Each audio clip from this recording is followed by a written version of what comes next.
Welcome back to Crime Scene 24/7. To our returning subscribers, thank you for always engaging. Your likes, comments, and shares keeps us motivated. And if this is your first time here, make sure you hit subscribe and turn on the notification bell so you don't miss any of our chilling crime scenes. Here, we dig deep, we investigate hard, and we bring you stories the mainstream left unsaid. So encourage us by engaging in our videos. Subscribe if you haven't, like, comment, and share. At 11 a.m., an infant in Florida was dropped off in perfect health. By afternoon, he was in cardiac arrest. Medics confirmed it. Ethylene glycol poisoning. The only adult in the house? A trusted babysitter. Investigators traced her reputation back years, but found something far more chilling in frosted jugs, empty bottles, and a garage full of automotive fluids. Within days, 59-year-old Anna Marie Adamo of Okeechobee, Florida, was arrested and charged with attempted first-degree murder and aggravated child abuse. The question that haunted the courtroom: why would someone poison a baby with antifreeze? And what detectives uncovered in encrypted chat logs, hidden storage, and a secret past left them asking another question. Was this just one act of evil, or a pattern none of us saw coming? Here, you will see the story the news didn't tell you. So hit the subscribe button and turn on the notification bell, and also don't forget to like, comment, and share. The morning began like any other. A parent dropped off her 11-month-old baby boy at the home of a trusted babysitter in Okeechobee County, Florida. The sun was rising, laughter filled breakfast. No warning, no fear. By afternoon, the child lay unresponsive, CPR being administered. Doctors diagnosing a rare and deadly toxin, ethylene glycol, the chemical found in antifreeze. The woman in the house? Anna Marie Adamo, age 59, a babysitter known around town, a familiar face to families. But that afternoon, everything changed. Investigators say the little boy arrived healthy at 9:30 a.m. By about 3 p.m., he was fighting for his life, vomiting a sticky, odd-smelling fluid, slipping into cardiac arrest, his tiny body failing.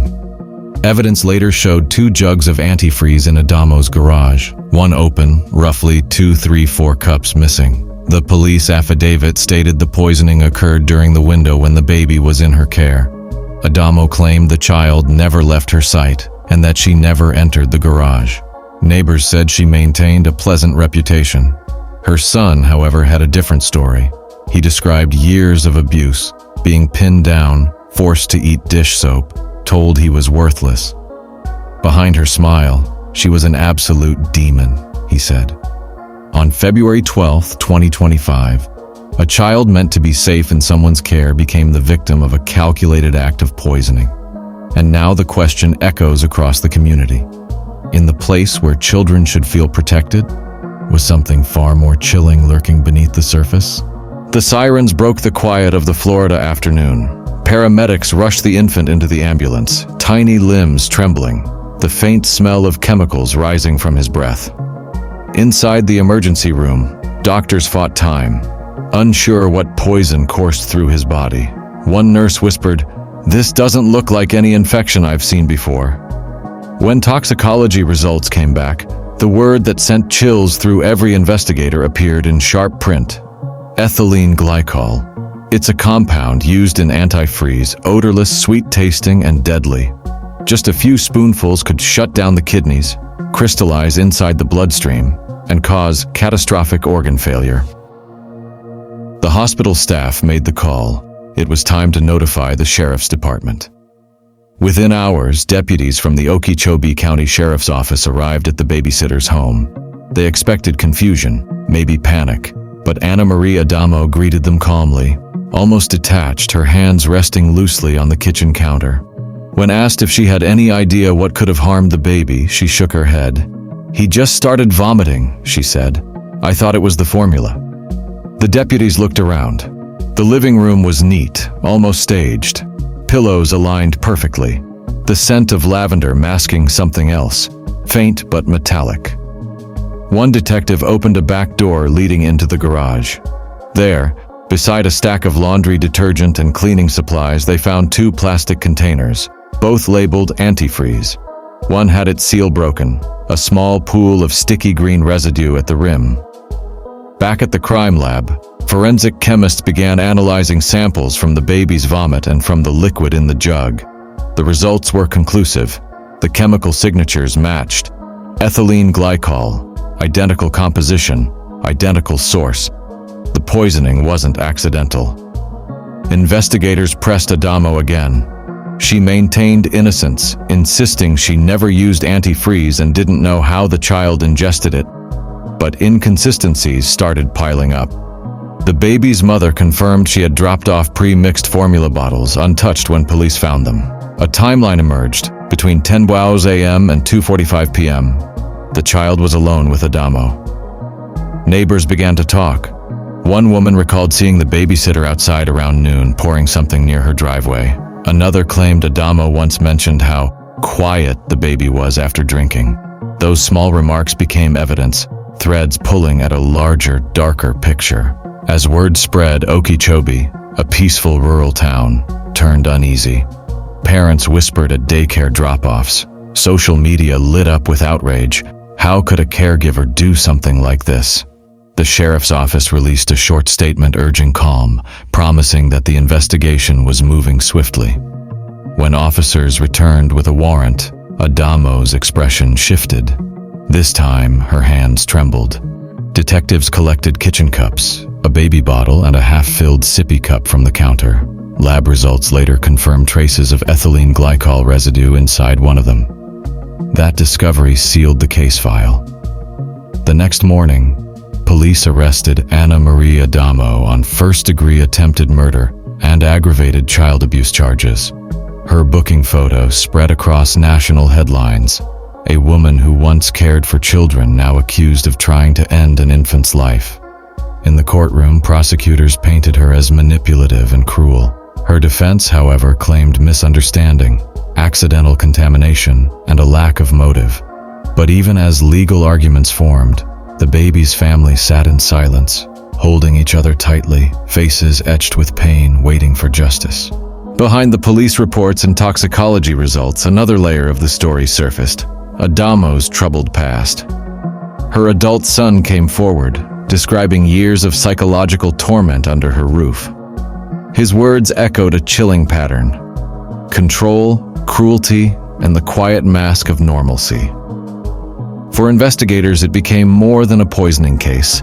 It was a portrait of hidden evil, a reminder that monsters don't always hide in shadows. Sometimes they smile, babysit your children, and tell you everything will be fine. By March 2025, as the case entered pre-trial, detectives prepared to present what they called one of the most disturbing acts of betrayal they had ever seen. In evidence photos, the baby bottle sat sealed in plastic, glowing under the fluorescent light. The caption read simply, "Exhibit A." The morning of the arrest was quiet, almost too quiet.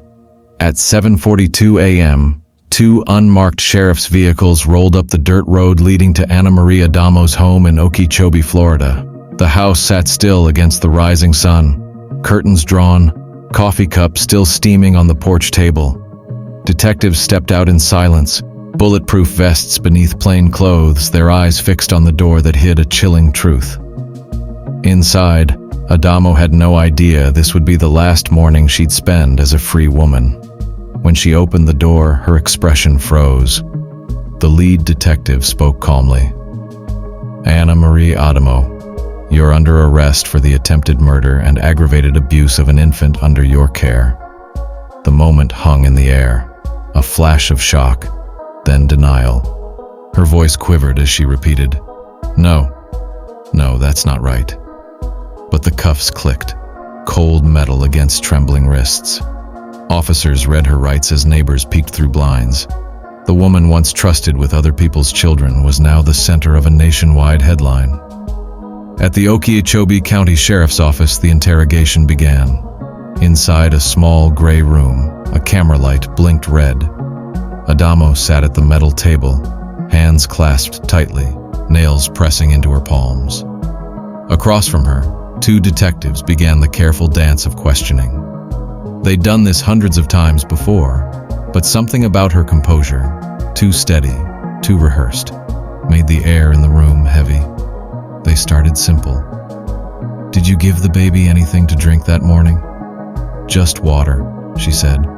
"Did you ever touch the bottle his mother brought?" "No." But evidence told another story. The lab results, the residue in the sippy cup, the broken antifreeze seal, all lined up too perfectly to be coincidence. When detectives slid the photo of Exhibit A across the table, her composure cracked. Her lower lip trembled. "That's not mine," she whispered. One detective leaned forward. "Anna, the chemical in this bottle matches the antifreeze in your garage. We've run the tests. You were the only one with access. Why did you do it?" For nearly 40 minutes, silence filled the room. Then a faint sigh.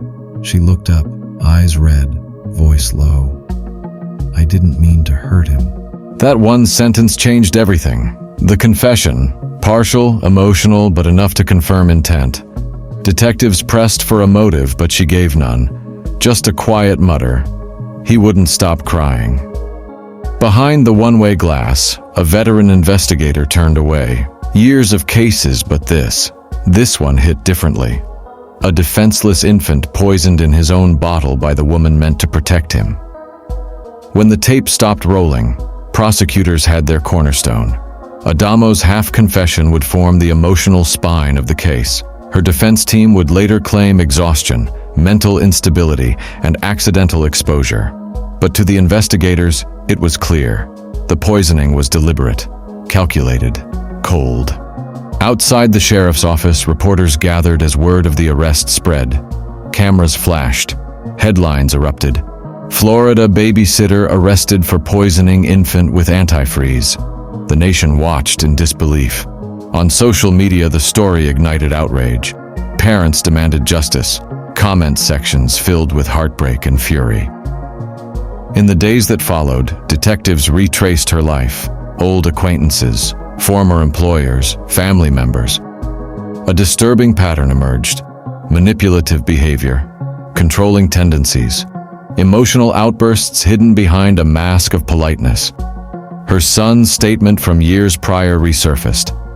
How his mother's temper turned violent, how she isolated him from friends, how he had always feared she'd hurt someone. As the pieces came together, the story became less about a single act of cruelty and more about a lifetime of hidden darkness. The interrogation video, later released to the court, showed Adamo staring blankly into the camera after hours of questioning. The detective's voice, calm but firm, asked one final question. "Anna, when you looked at that baby, what did you see?"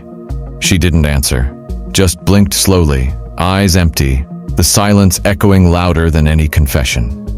By sunset, the booking photo was processed.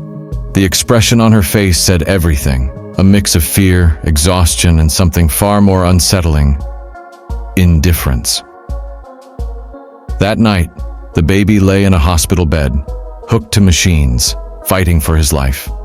And across town, in a cold jail cell, his babysitter sat alone, facing the weight of what she'd done.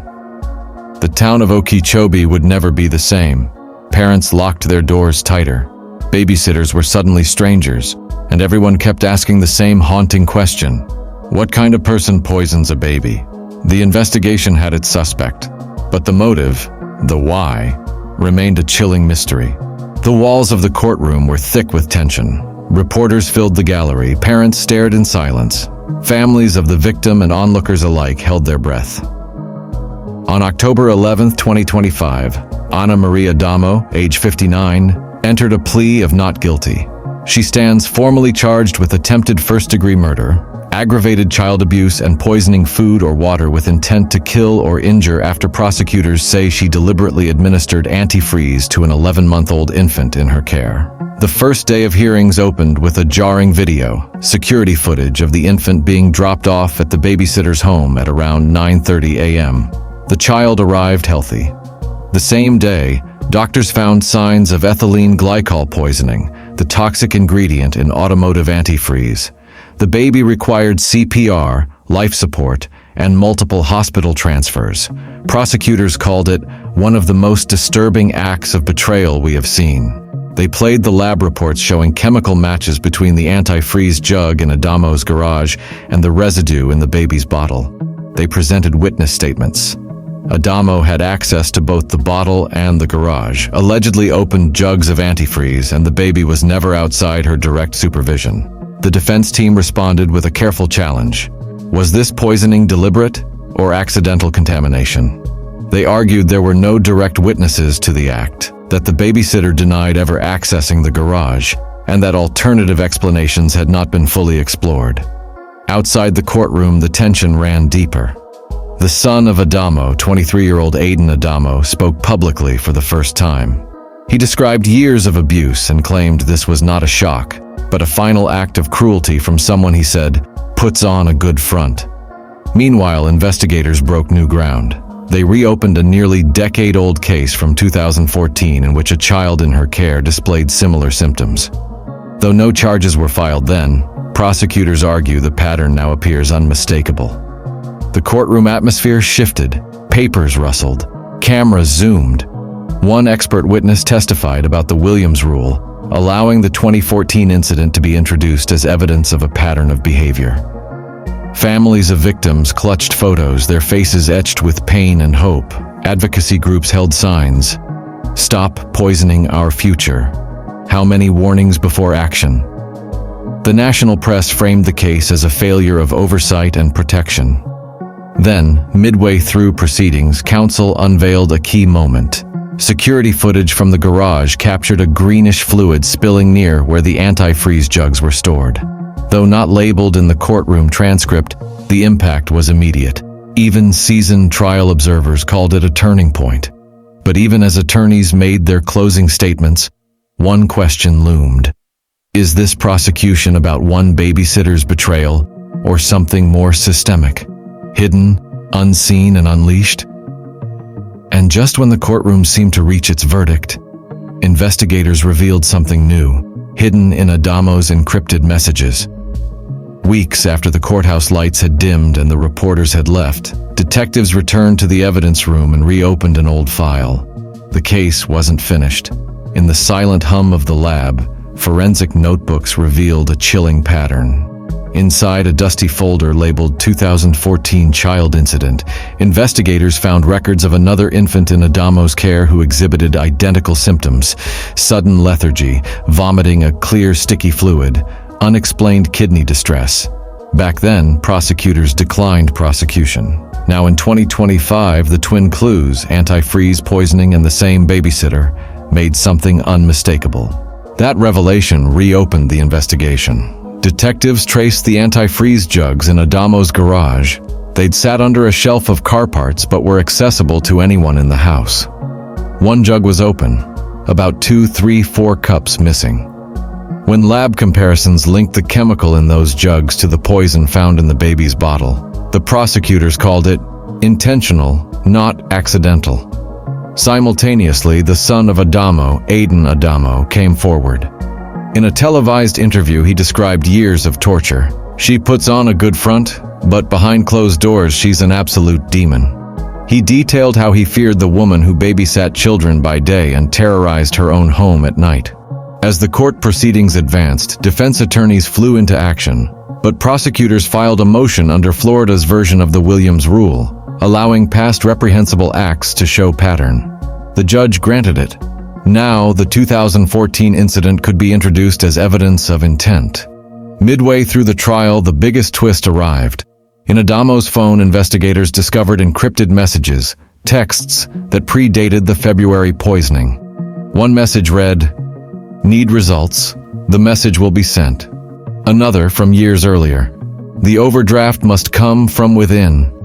These texts weren't about babysitting. They were about control, power, and hidden motives. The prosecution played the recordings in court. Completely anonymized, of course, but extracted audio descriptions painted a terrifying behind-the-scenes image, monitoring children, isolating vulnerability, hiding in everyday caregiving. Suddenly, this case wasn't only about one baby or one household. It became a symbol of how trust can be weaponized, how how safe houses can become hunting grounds. At that moment, the country sat up and listened. The media shifted tone. Poisoning by babysitter, unthinkable but not unique. Community forums erupted with suspicion. Parents questioned their childcare choices. Investigators asked themselves, had they ignored the red flags? One encrypted message suggested she wasn't acting alone, and now someone else may still be out there. The trial had ended, but the questions didn't. In the quiet of the Okeechobee courthouse, the echoes of testimony still lingered. The chemical experts describing ethylene glycol, the mothers wiping away tears as they clutched photos of their children, and the jury foreman reading the verdict with a trembling voice, guilty on all counts. When the gavel fell, a heavy silence blanketed the room. The baby's parents held each other, not in victory, but in exhaustion. They didn't celebrate justice. They mourned the reality that no sentence could undo what had been done. Their child would never laugh again, and the person they had trusted most had taken that away. Outside, reporters swarmed the courthouse steps, flashing cameras, shouted questions. One headline captured the mood of a nation. A babysitter's betrayal, when trust becomes lethal. For weeks, the community replayed every detail. How could this have happened? How could the warning signs, the mood swings, the temper, the past complaints all have been overlooked? Across parenting forums, the story spread like wildfire. Parents exchanged tips, background-checked babysitters, and installed home cameras. Some admitted they'd stopped trusting anyone outside the family. Others blamed the system for not acting sooner. Meanwhile, investigators kept digging. The FBI's digital forensics team traced the encrypted messages that hinted at accomplices. None were confirmed. The trail went cold, but whispers persisted that someone had encouraged Adamo's obsession, maybe even dared her to prove her control. Whether that was true or an internet rumor, it didn't matter. The damage was permanent. Months later, prosecutors released a statement. We pursued justice not for vengeance, but for the truth. This case reminds us, evil can wear a smile. In the small Florida town where it all began, the home that once served as a daycare sits empty. Toys gather dust in the yard. A tiny swing moves gently in the wind, creaking against the silence. Every passing breeze feels like a memory of the child who never got to grow up.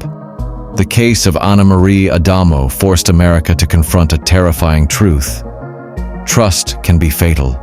The people we let through our doors, into our homes, into our children's lives, can be the very ones who destroy them. For law enforcement, it was a wake-up call. They introduced new screening protocols, strengthened community alerts, and invested in digital monitoring systems to catch early signs of abuse or poisoning. For parents, it became a lifetime scar, a reminder that background checks can't always reveal what lies within. In the end, this story isn't about chemical compounds or forensic results. It's about the fragility of trust, the limits of justice, and the quiet grief that follows when innocence is stolen. In a world where kindness should protect, it sometimes kills. Where love should nurture, it poisons. And where trust should heal, it breaks. Now the hunting question is this: was this simply one woman's act of cruelty, or the symptom of a deeper sickness hiding behind everyday smiles? For the families still grieving, may truth bring peace. The story of Anna Marie Adamo doesn't end with a verdict, because stories like hers never really do. Every few months, another headline flashes across the screen. Another babysitter, another child, another family learning the same devastating lesson. And each time people ask the same question: how could anyone do this? Maybe it's desperation, maybe it's control, maybe it's something darker that even the human mind struggles to explain. But when you strip away the science, the psychology, and the courtroom drama, what's left is heartbreak. A child's life taken before it even began to unfold. The toxicology reports, the DNA evidence, the forensic details, they tell part of the story. The rest lives in the quiet moments, the sound of a grieving mother replaying her last goodbye, the father who can't walk past an empty nursery without breaking down, In the archives of the Okeechobee Sheriff's Office, the case file sits sealed. Thousands of pages, hundreds of exhibits, dozens of testimonies, all bound by one chilling truth. Sometimes monsters don't break in. They're invited inside. She wasn't a stranger. She was trusted. She was loved. And she betrayed every ounce of that trust. When we look at crimes like these, it's easy to turn away, to believe they only happen somewhere else to someone else. But the truth? They happen everywhere. In quiet towns, on ordinary streets, behind familiar doors. For those who knew the victim, the pain doesn't fade. For those who study the case, the questions never stop. And for those who watched it unfold, it's a reminder that evil doesn't always wear a mask. I want to know what you think. Was this a calculated act or a moment of madness? Was justice truly served? Or did the system fail this family before the poison ever touched that bottle? Share your thoughts in the comments, because here on Crime Scene 24/7, we don't just tell stories, we remember them. And sometimes remembering is the only justice left.